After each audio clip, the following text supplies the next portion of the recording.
KPBS On Demand is supported by Latino Legacy Foundation, presenting their Storyteller series, Reach for the Stars with Ellen Ochoa, the first Latina astronaut, former NASA director, and San Diego native, Sunday, June 29th. More at latinolegacyfoundation.org. Good morning, I'm Debbie Cruz. It's Thursday, April 3rd. Care Court was supposed to push people with serious mental illness into treatment. More on why it hasn't, next. But first, the headlines. President Trump has followed through on his promise to raise tariffs. That includes a 25% tariff on imported automobiles.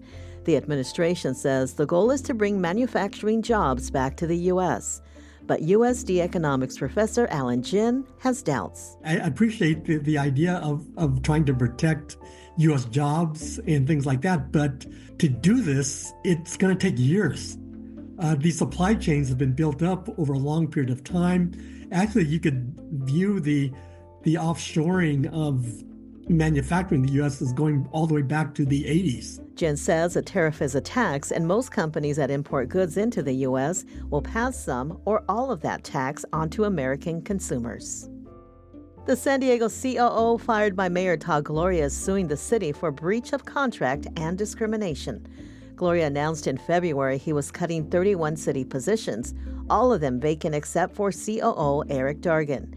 He didn't comment on Dargan's performance at the time, saying the layoff was a financial decision.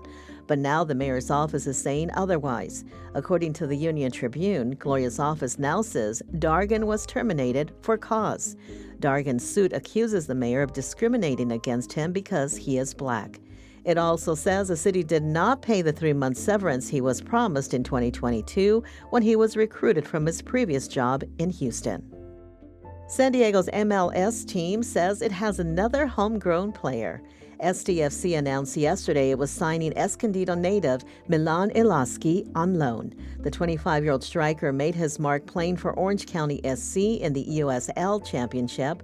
In 2022, he scored 22 goals for the club and won the league's Golden Boot Award. He spent the last year playing in the Danish top division. From KPBS, you're listening to San Diego News Now. Stay with me for more of the local news you need.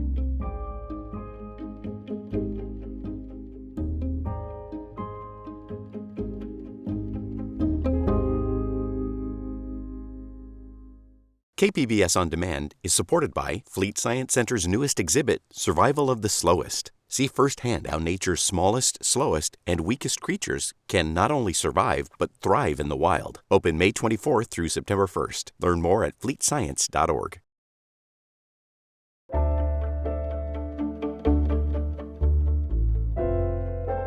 Care Court was meant to force people with serious untreated psychotic disorders to accept treatment. For our latest Why It Matters segment, Voice of San Diego reporter Lisa Halberstadt checked in. Some families have long watched their loved ones cycle through jails and hospitals, often never getting proper support. Then came Care Court. It would give families and others, like clinicians and police, a new tool.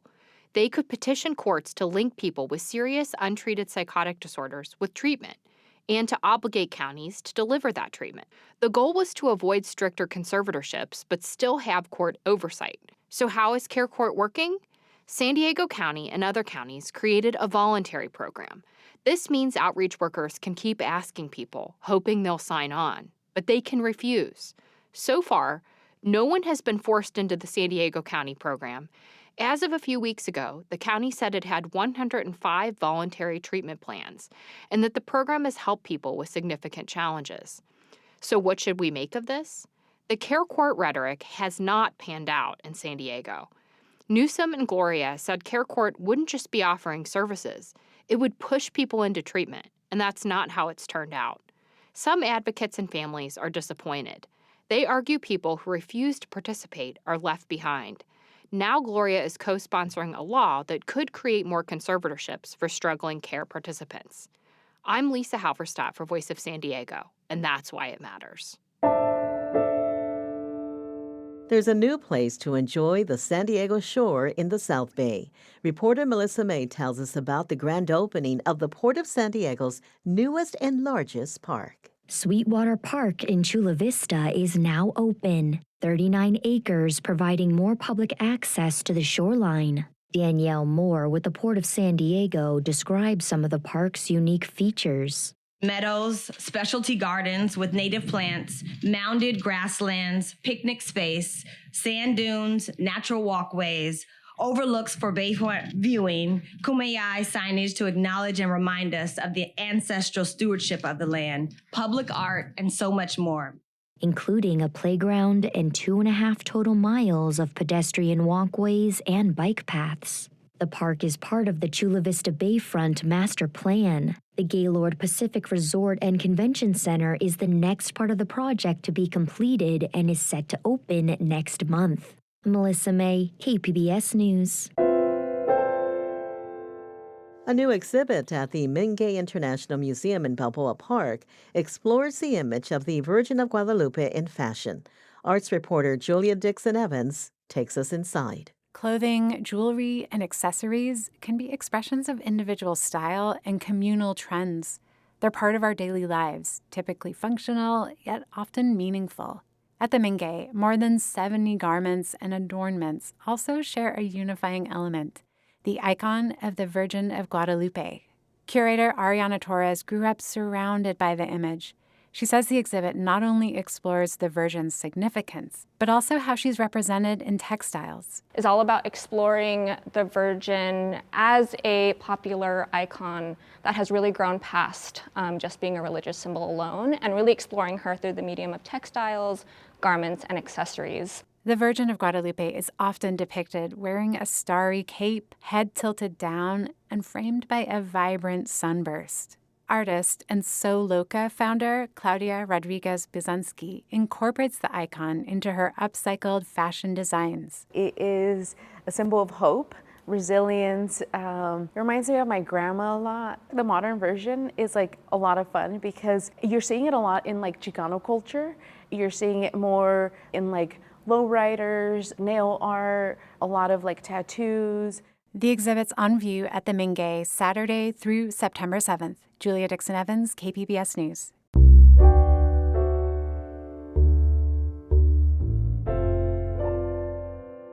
Today, KPBS is launching a new arts and culture podcast called The Finest. The podcast captures the people, art, and movements redefining our region's cultural identity. Arts reporter and host of The Finest, Julia Dixon-Evans, joins me to discuss the project. Okay, so let's start with the name. Why did you pick The Finest? Okay, so we have the city identity here in the San Diego region of being America's finest city, and it's kind of thrown around a lot. We wanted to dig into like what really makes the city, quote, fine. Mm-hmm. To us, that's the emerging voices, the creative forces that are doing things like reshaping and rebuilding community through expression, through actual art, or through things that we'd kind of categorize more on the culture side of arts and culture. Things like food, restaurants, dining, also nature, and other things that are like kind of outside the box for art.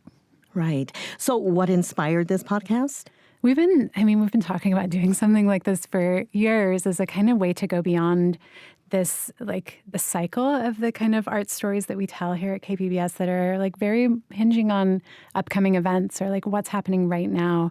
And we really wanted to hear the stories of the people who are driving change, building a creative community here, and just like taking a look at their stories and like spending a little bit more time with them. And also like the critical perspectives and thinking about the bigger context of things that are happening right here in our neighborhoods and creative communities. Well, there's lots of podcasts out there. How will this one stand out? First of all, the style. There's definitely not a podcast like this about art and culture in San Diego. It's like journalistic, it's highly produced and very immersive as a form of storytelling. We're spending a lot of time crafting each episode, getting to know these people and their stories, and reporting in the field. Like you will feel like you're there as well. And second, it's the stories and the people. Like this is not just art in the traditional or even the standard sense. Like we're thinking outside the box, and we are telling these people's stories with them. The first episode is about a local tea company that specializes in high-quality loose-leaf tea and matcha. Let's listen to a short clip where we can hear them whisking matcha. It takes a lot more strength than you'd think. It's like kind of using your whole arm.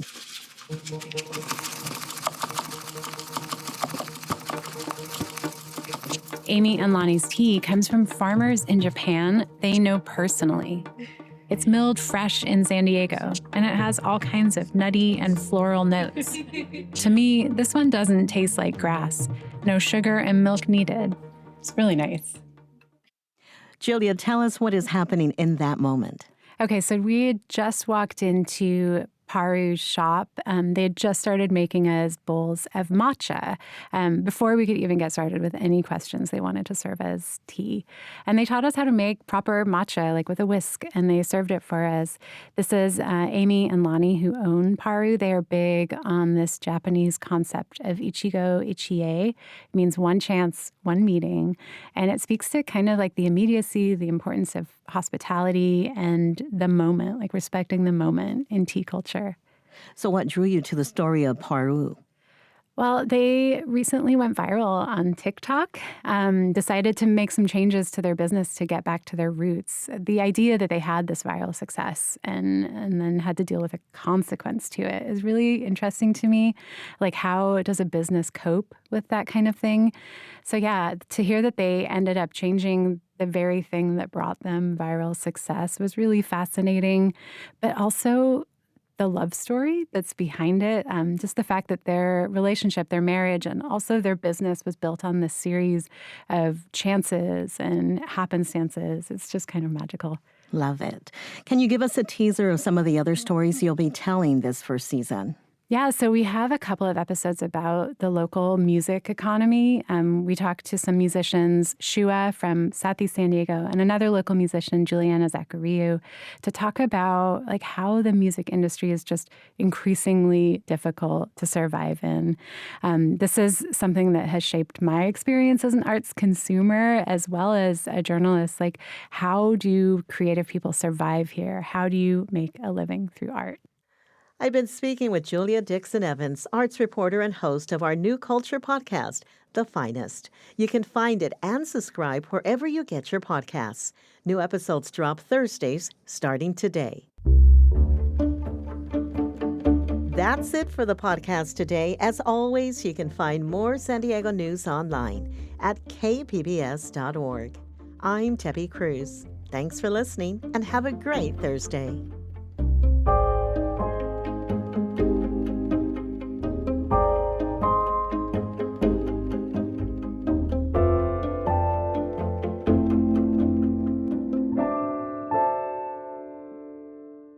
KPBS On Demand is supported by the National Conflict Resolution Center. Geopolitics, a divisive election year, and strained budgets are all topics that can create tension in the workplace. NCRC can help workplace leaders navigate polarizing issues with the Culture, Communication, and Conflict Certificate. More at ncrconline.com.